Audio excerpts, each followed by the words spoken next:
družbo spodobnega zornega kota kot Krek. Običajno se za socialiste imenuje ljudi, ki pač imajo poudarek na razdeljevanju dobrin in ne na spodbujanju ustvarjanja dobrin in blaginje. In Krek absolutno ni bil to. Krek je dejansko bil to, kar je tudi sam Chesterton izpostavljal. Če dovolite, nekoč je Chesterton izjavil, da so tako socialisti kot kapitalisti verjamejo v koncentrirano blaginjo, ki je upravljana z določenega centra. In če imate dejansko te novodobne socializme 20. stoletja, je bila blaginja skoncentrirana strani nekih aparatčikov določene države ali pa ustanove. Podobno pa je recimo v brezčutnem kapitalizmu brez pravil, kjer se dejansko blaginja skoncentrira tudi na par imetnikov. Jaz mislim, da kar je Krek, in prosim tukaj, prosim, da še ti tukaj dodaš, meni se zdi, da Krek je dejansko iskal to, kar je tudi v samem bistvu Chestertonovega distributizma pa krščanskega pogleda na svet, ustvarjati iz vsakega človeka gospoda, lastnika in razpršiti lastnino med čim več ljudi in razviti vsak talent in potencial vsakega posameznika. Tega pa ne dopušča ne en in ne drug sistem. In tukaj je ta, še bi rekel, celo aktualnost Kreka, ki pa se mora vsekakor dopolniti tudi mogoče s kakšnimi kasnejšimi izsledki, ker je pač otrok svoje dobe. Ja, jaz bi tu dodal, recimo, to zadevo, da v teoretičen okvir postavim, pa morda potem bi nadaljevali. Krek je dejansko videl, da se gospodarstvo začne od spodaj. In zato je rekel, združimo sredstva, vsi, ki združujejo, imajo enako pravico, da sodelujo. To je bila razlika od liberalnih zadrug Vošnakovih, ki so nastale na Celjskem, recimo že sredi druge polovice 19. stoletja. Krek je pa rekel, vsi združujemo in seveda tako bo nastalo gospodarstvo. In nekako on je, če tako rečem, bolj praktično, pa seveda tudi v določenem smislu teoretično, začel tisto, kar je kasneje nadaljeval pri nas Andrej Gosar, ki je pa potem tudi dejansko na tej osnovi, ki je krščanska, to se pravi, oseba je temelj gospodarstva in osebe se morajo združevati, ne pa socialistično, ker se reče, da je sistem tisti, ki osebe prisili v medsebojno delovanje, niti ne kapitalistično, kjer je pa pač dana prevelika svoboda posameznikom in si tako lahko spet podredijo druge. In v tem je pravzaprav, če rečemo, ta krščanska pot, ki je tudi v krščanskem socialnem nauku potem do današnjih časov prevlada, in tem je bil Krek, pa potem seveda kasneje Gosar primerljiv z vsemi evropskimi teoretiki, od Nel Brojninga, recimo v Nemčiji, ki je mogoče veliko večje uspehe v tem žel, kakor sta Krek in Gosar pri nas na Slovenskem, pa tudi do vseh utemeljiteljev Evrope, Schumana, De Gasperija, ki je bil recimo mimogrede tudi njegov soposlanec od leta 1911 v Dunajskem parlamentu, pa seveda Adenauerja, ki so ravno na tej podlagi potem ustvarili to evropsko kapitalsko združevanje. Gospod Primče, dodatek. Prej, ko sem se hotel umešati zato, da bi zavaroval Toneta, ki je moj dober prijatelj, pri tem, da bi si naredil sramoto. Ampak sem pa zdaj videl, da je tako dobro se ven izvlekel, da se je ni naredil, čeprav je nadaljeval z govorom. Namreč bal sem se, da Tone Kreka razume tako, kot ga mogoče predstavljajo kakšni levičarji v Sloveniji. Pa vendar bodo vsi to težili. Ki ga hočejo predstaviti kot enega socialističnega utopista, ki je danes še najbližje Združeni levici, recimo v Sloveniji. To deleč od tega. To pa absolutno ni. In spoj si to super dobro izpeljal. Jaz sem te hotel obvarovati tistega, kar si potem pokazal, da ga veliko bolj poznaš, kot so prve besede nakazovali. Se pravi, ko Krek govori o socializmu, se pravi, zakaj ima njegovo najboljše, največje, najbolj skoncentrirano teoretično delo naslov socializem, iz enega samega razloga. On je naredil vse, kar je bilo v njegovi moči, da si besede socializem ne bi prilastili levičarski socialisti. Se pravi, on si je želel, da bi beseda socializem bila pojem, s katerim bi kristjani označevali svoj odnos do družbenega delovanja. In sicer socializem je v Krekovem razumevanju nasprotje od individualizma. Krek je rekel, individualizem, ki ga razglaša liberalizem kot svoje glavno načelo in kot, bom rekel, vseobsegajočo dogmo, ki poskuša človeka osamiti od drugih ljudi, osamiti od družine, osamiti od skupnosti, iz njega narediti zgolj in samo potrošnika, s katerim ga bo lahko manipulirala. To je najhujša krivica, ki se lahko zgodi vsakemu posamezniku in vsaki družbi. Je rekel, posameznik v družbi ne more preživeti, zato je na nek način človek vedno potreben skupnosti. Človeka je vedno treba razumeti skupaj z drugimi ljudmi. In zato je socializem kot skupnost primarna človeška družbena enota, ne pa posameznik. To je Krekova logika in zato je rekel, dajmo postaviti socializem, se pravi skupnost pred posameznika, ki ga liberalizem razglaša kot edino zveličavno zadevo, samo zato, da bi ga zasužnil. Da bi ga najprej izoliral, potem pa kot potrošnika zasužnil in vidimo kaj, da se je v veliki meri to zgodilo. Ampak zgodilo se ni danes nič bolj kot v Krekovem času, zato so Krekovi odgovori na to, kaj se dogaja v njegovem času, tako aktualni še danes. Kar se tiče njegove ekonomske doktrine. Se pravi, Krek ni nikoli zagovarjal, da se nekomu nekaj da brez tega, da bi nekaj naredil, če je sposoben delati. Krek je zagovarjal, da vsem, ki si niso sposobni sami pomagati, je treba pomagati. Vsi, ki so pa sposobni sami delati, pa celo tako delaš gre, ne smeš nič dati, če noče delati. Ne smeš. Iz dveh razlogov. Prvič, ker je delo tista človeškova dejavnost, ki ti daje dostojanstvo, ki ti daje to, da boš sam sabo zadovoljen, da se boš počutil resnično kot človeka. In druga zadeva, ki je še bolj, mogoče tega mi tako ne razmišljamo, on je delo razumel kot pot do zveličanja, se pravi, delo kot pomemben element na poti do večnega življenja. Se pravi, to, kar zdaj govorijo, te levičari, da ne bi bil Krek zagovornik univerzalnega temeljnega dohodka, se pravi to, da bi vsak človek v državi nekaj denarja dobil, ne glede na to, kaj dela ali ne, to je bil Krek radikalno proti. Radikalno proti iz teh dveh razlogov, ker se po njegovem ljudje, če bi to dobili, ne bi počutili polnokrvne v svojem človeškem dostojanstvu in ker jim to radikalno otežili pot do zveličanja oziroma večnega življenja. Doktor Likanček? Ja, jaz bi to, seveda, Krek je bil za to, da vsi imajo, to se pravi, če univerzalni temeljni dohodek bi razumeli v tem smislu, da mora vsak imeti osnovno za preživetje, vendar, če si sposoben, si moraš to zaslužiti, družba ti pa mora omogočiti okvire, da bo to šlo in to je recimo tudi problem sodobne družbe, recimo ko govorimo, naprimer en tak primer, govorimo o tem, da bo treba delovno dobo podaljšati, na drugi strani pa recimo mladi nimajo službe. Treba je delovno dobo skrajšati, pa dati mladim, da bodo vsi vključeni in s tem bodo vsi čutili ravno to, kar je kolega lepo rekel, temeljno potrjenost svojega človeškega dostojanstva in vključenosti v družbene vse razsežnosti in seveda tudi družbeno proizvodne in seveda Krek je to razumel tudi kot človekovo življenjsko nalogo, ki ga vodi k Bogu. Je pa seveda res, da če Kreka človek bere, v prvi vrsti na plan pride njegova radikalna kritika kapitalizma. To je pa dejstvo.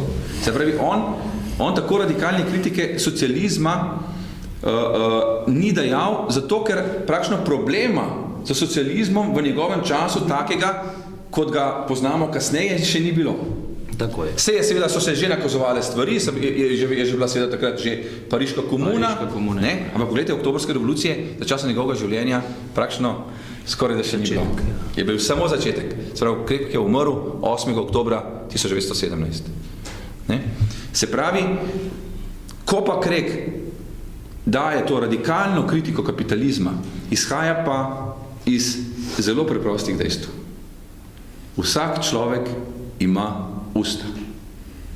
Vsak človek ima želodec in vsak človek ima temeljno pravico, da ima v ustih in v želodcu toliko, kot rabi. In tisti, ki tega ne razumejo, ki mislijo, da imajo samo oni želodec, pa samo oni usta, tisti niso vredni piškovega dreka, čeprav so polni denarja. To je Krekova logika. In praktično ta njegova kritika kapitalizma gre v kritiko radikalne sebičnosti, ki ne razume tega, da imamo vsi ljudje temeljne stvari enake. In imamo zato, ker imamo temeljne potrebe enake, tudi pravico do zadovoljitve teh temeljnih potreb enako. In seveda, kaj se takrat dogaja, še vedno tudi v Krekovem času, ta strahovit razkorak med tistimi, ki imajo in tistimi, ki nimajo skoraj da nič oziroma premalo, da bi preživeli. Sej, če smo zdaj pošteni, je dilema Krekova zelo aktualna še danes.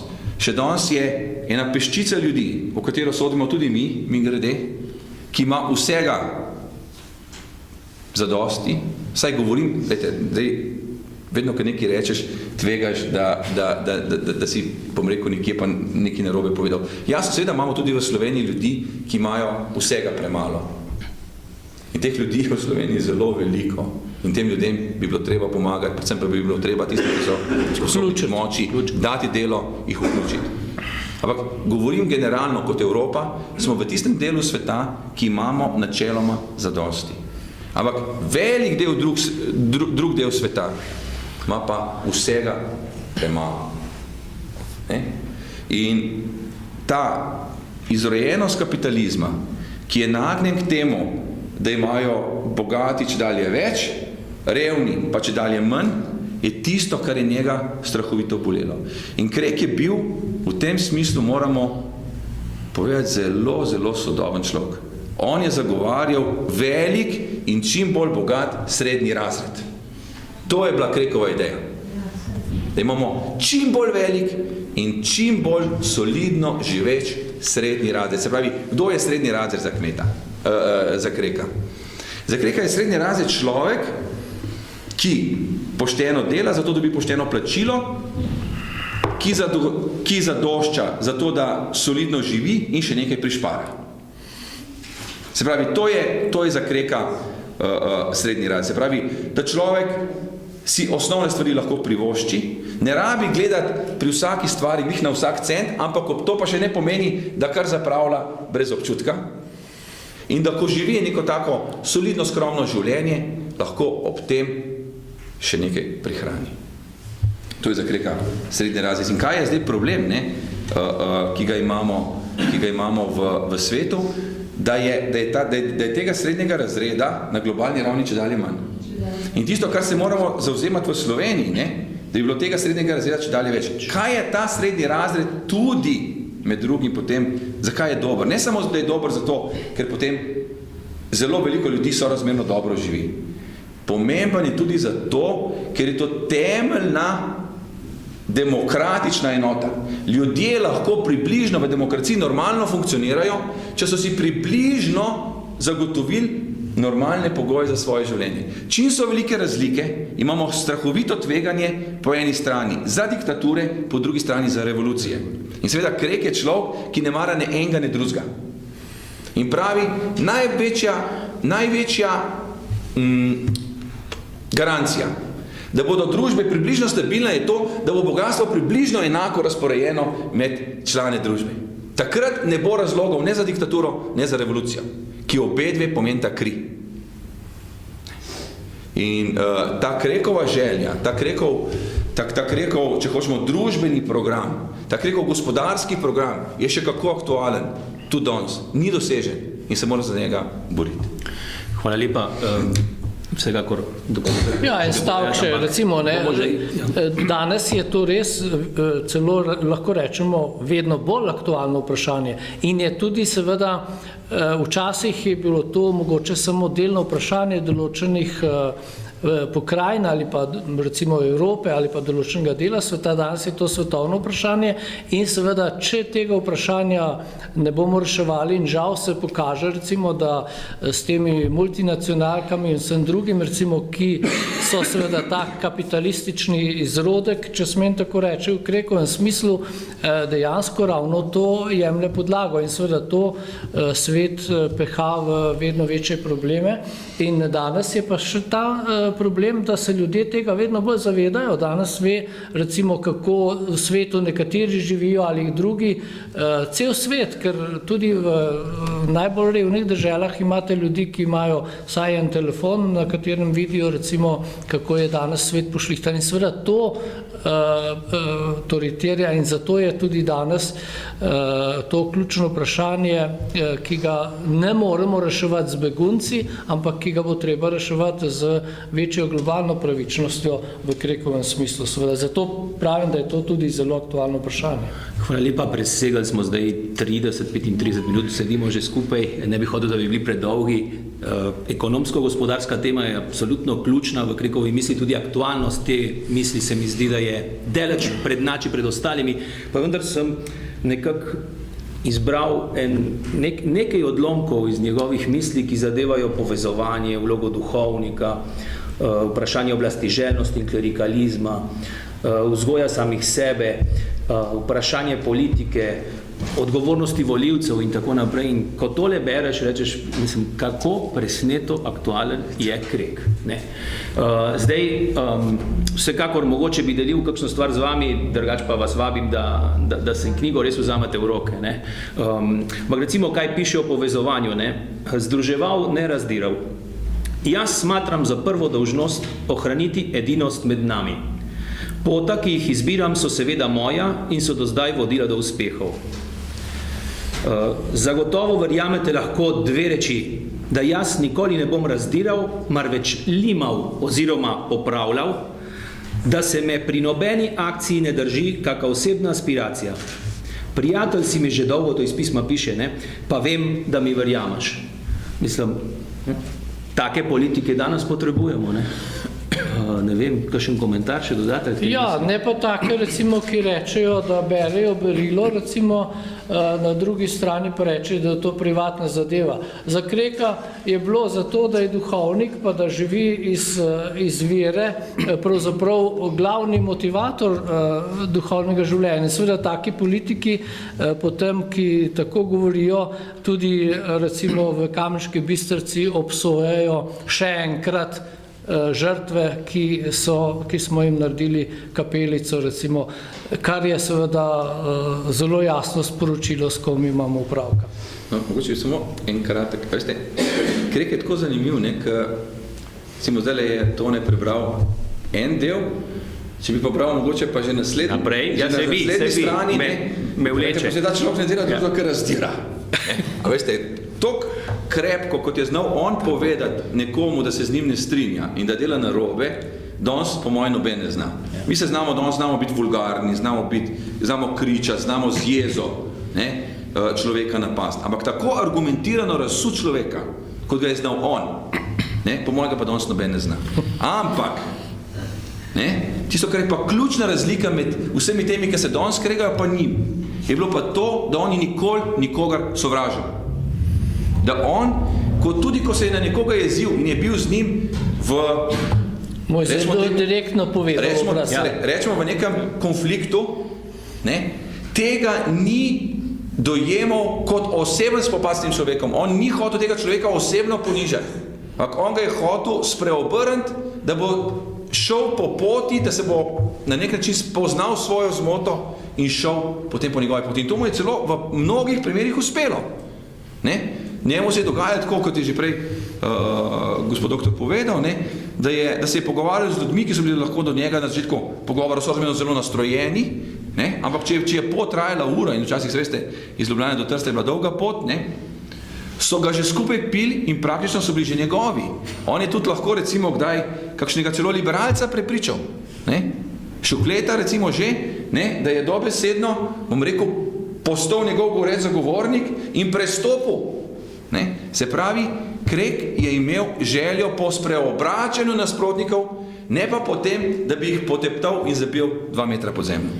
Jaz bi k temu sam en stavek rekel, on jih je take spreobrnil večinoma še celo po smrti in recimo po smrti, ne samo kar je zapisal Cankar, ne pa tudi drugi, ampak še veliko kasneje je recimo Ivan Tavčar, ki je bil eden izmed njegovih kar ostrih nasprotnikov tudi v konkretnih zadevah, ki so šle ravno pri kmečkih vprašanjih, pa tudi seveda delavskih, je potem rekel v 30 letih Finžgarju, pravi, Krek je bil res velik človek in pravi, zelo obžalujem, da je slovenski narod, to se pravi list liberalne stranke oziroma narodno-napredne stranke, pisal tiste svinarije o njem.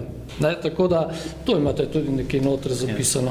Ampak tiste svinarije, ki jih je pisal o njem, jih je pisal v vsakem, težko boste najde recimo od obdobja 1900 do 1915, potem so se malo nekako poobratili, pa so malo manj po njemu, bom rekel, polivali gnojnico, ampak recimo 1900-1915, boste pa po moje težko najdeli članko slovenskem narodu, številko slovenskega naroda, ko ne bi bilo vsaj en ali pa tudi več člankov zlivanje radikalne gnojnice po Kreku. In to je bilo še hujš kot danes dela. Danes imamo občutek, recimo, če kdo tepki Grga napisal, recimo Maja Sunčič o meni, recimo, ne, da je to nekaj groznega. Krek je to dnevno doživljal praktično leto za letom, dan za dnem. Tako da, glejte, ostra beseda je bila včasih, lahko rečemo, celo ali pa svoboda do ostre besede je bila včasih celo večja, kot je danes. Danes se mi zdi, da včasih, bom rekel, se delamo, kot da smo preveč fini, da bi se kaj v obraz povedali, včasih je bilo tega več in mogoče celo prav delo tako.